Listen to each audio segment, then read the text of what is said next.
मुस्लिम महिलाओं के तलाक के मामले में सुप्रीम कोर्ट के निर्णय ने पुराने कानून को और ज्यादा स्पष्ट कर दिया है। यानी अब तक सिर्फ इद्दत की अवधि तक शौहर को, तलाकशुदा बीवी को मेंटेनेंस यानी गुजारा भत्ता देने की बात थी, लेकिन सुप्रीम कोर्ट ने उसका दायरा बढ़ा दिया है। जब तक उस तलाकशुदा बीवी का अगला निकाह नहीं हो जाता है, चाहे वो कब तक भी हो, तब तक उसे गुजारा भत्ता उस पति को देना पड़ेगा। हम इस बारे में बात कर रहे हैं कानून के जानकार सुप्रीम कोर्ट में एडवोकेट अश्विनी दुबे जी से।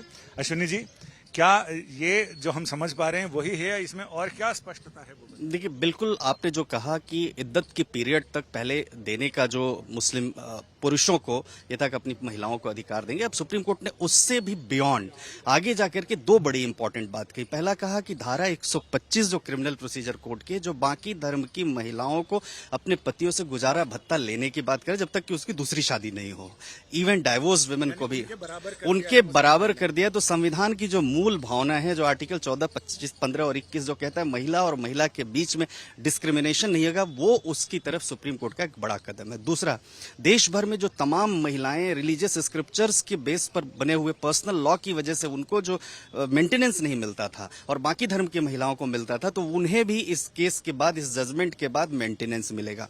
तीसरी बड़ी बात यह है कि जो ट्रिपल तलाक जैसे जो केसेस के में जो जजमेंट आई थी जिसमें कहा था कि वेरियस फॉर्म्स ऑफ तलाक हैं, तो वहां पर वो रिलीजियस स्क्रिप्चर से निकले हुए पर्सनल लॉज और खास तौर से कानून द्वारा बनाए गए, उस तरफ भी ये होगा कि जो सेक्युलर लॉज कंट्रीज के हैं वो प्रिवेल करेंगे पर्सनल लॉ के ऊपर। तो एक बात अगर हम देखें तो उसमें भी इसकी बड़ी सिग्निफिकेंस होगी। अश्विनी जी, क्या तलाक के जो दूसरे फॉर्म्स हैं इस्लाम में, क्या उन पर भी ये लागू होगा? जी बिल्कुल। देखिए, ट्रिपल तलाक तो सुप्रीम कोर्ट ने वैसे भी बैन कर दिया था, फिर पार्लियामेंट ने उसमें कानून बना दिया। ट्रिपल तलाक के अलावा भी तलाक हसन, तलाक बिद्दत, तमाम तलाक के जो फॉर्म है और जिस पर कुछ तो सुप्रीम कोर्ट नोटिस भी कर रहा है, और उसमें 5 जजेस बेंच ने जस्टिस केहर की अध्यक्षता वाली साफ तौर पर उस समय कहा था कि जो रिलीजियस स्क्रिप्चर्स से निकले हुए लॉज हैं और जो खास तौर से तलाक के वेरियस फॉर्म्स है, उस पर हम जो रिलीजियस स्कॉलर्स हैं उनकी बहस सुनने के बाद डिसाइड, मतलब इशू क्लोज नहीं हुआ था। तो वो मामला भी है। बेनजीर हिना की पिटीशन भी यहाँ सुप्रीम कोर्ट में पेंडिंग है, जिनके उनके हस्बैंड ने लेटर लिख करके लीगल नोटिस के माध्यम से तलाक दे दिया था। तो क्या वो जस्टिफाइड है ऐसे समय पर जब देश में एक ऑलरेडी फाइनेस्ट लॉ है हिंदू, बौद्ध महिलाओं को, सिख महिलाओं को डील करने के लिए, और जो बहस भी चल रही है यूनिफॉर्म सिविल कोड की तरफ, तो वो भी उसकी तरफ भी हम देखें तो आज की जजमेंट सिग्निफिकेंट, क्योंकि इसमें एक जो इंपॉर्टेंट इंटरप्रिटेशन ऑफ लॉ है वो ये कहता है कि सेक्युलर लॉ धार्मिक कानून के ऊपर प्रिवेल करेगा। इसमें क्या आपको लगता है कि जो बेनजीर हिना का मामला है, तो अभी स्पष्टता तो हो गई है, लेकिन अभी कुछ और दायरों में स्पष्टता होनी नहीं? बिल्कुल। देखिए, बेनजीर हिना स्पेसिफिक केस की तरह लिया गया, लेकिन अगर ऑनरेबल सुप्रीम कोर्ट उसे क्वेश्चन ऑफ लॉ फ्रेम करके उसको लार्जर बेंच को रेफर करता है या कॉन्स्टिट्यूशन बेंच को, तो वो मामला भी सॉल्व होगा। और ऐसे समय पर जब यूनिफॉर्म सिविल कोड की बहस तेज हो रही हो, तो निश्चित तौर पर ये एक विषय है जिस पर डिसीजन होगा। लेकिन आज का जो जजमेंट है वो शाहबानो की याद दिलाता है कि 1985 में किस तरह से शाहबानो को जो न्याय मिला था और गवर्नमेंट ने उसको ओवरटर्न कर दिया था, और आज फिर ये बात हुई है कि इसी सुप्रीम कोर्ट ने फिर से महिला और महिला के बीच में कोई भेद नहीं रखा और मेंटेनेंस का दायरा बढ़ा दिया। यानी इस निर्णय के बाद उन लोगों के लिए चुनौतियां बढ़ गई हैं जो ये कहते हैं कि सुप्रीम कोर्ट के आदेश का सम्मान करेंगे।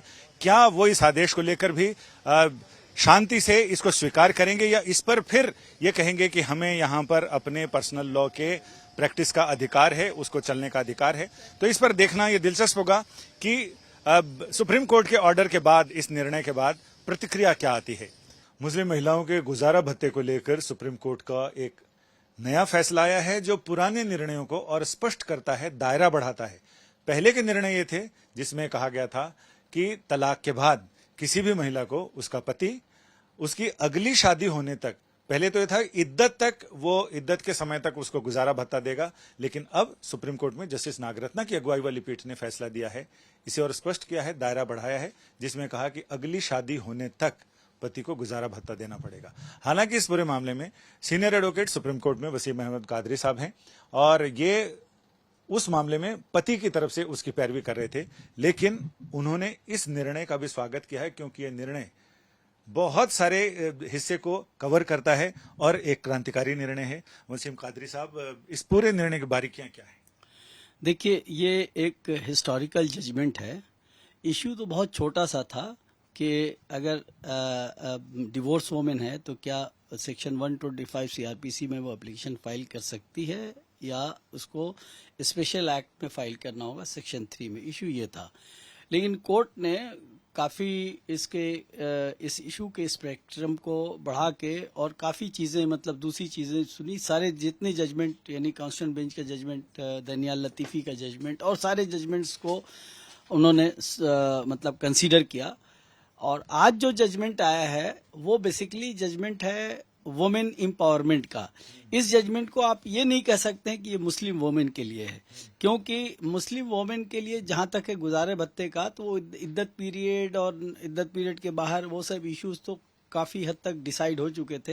यहाँ पे बहुत दूसरा इशू था, ये नहीं था कि इद्दत पीरियड तक देंगे या नहीं देंगे, क्योंकि इद्दत पीरियड तक देने के लिए स्पेशल एक्ट में है और स्पेशल एक्ट सिर्फ इद्दत पीरियड तक देने के लिए सिर्फ मेंटेनेंस की बात नहीं करता है, वो बहुत कुछ बात करता है। जो राइट्स उसको स्पेशल एक्ट में दिए गए हैं उसका 1% भी 125 सीआरपीसी में नहीं मिलता है। लेकिन कोर्ट ने इस बात के अलावा सबसे बड़ी चीज ये की है कि एक तरह से सबके लिए उन्होंने ये कर दिया है, इस तरह के डायरेक्शंस दिए हैं इररेस्पेक्टिव ऑफ रिलीजन, कि जो हाउसवाइफ है उसका ज्वाइंट अकाउंट खोलना चाहिए, हस्बैंड को उसमें डिपॉजिट मंथली करना चाहिए। तो इसका मतलब है कि वुमेन एम्पावरमेंट के लिए ये जजमेंट है। और मैं भी एक्सपेक्ट नहीं करता था कि इतना अच्छा, इतना लैंडमार्क जजमेंट आएगा।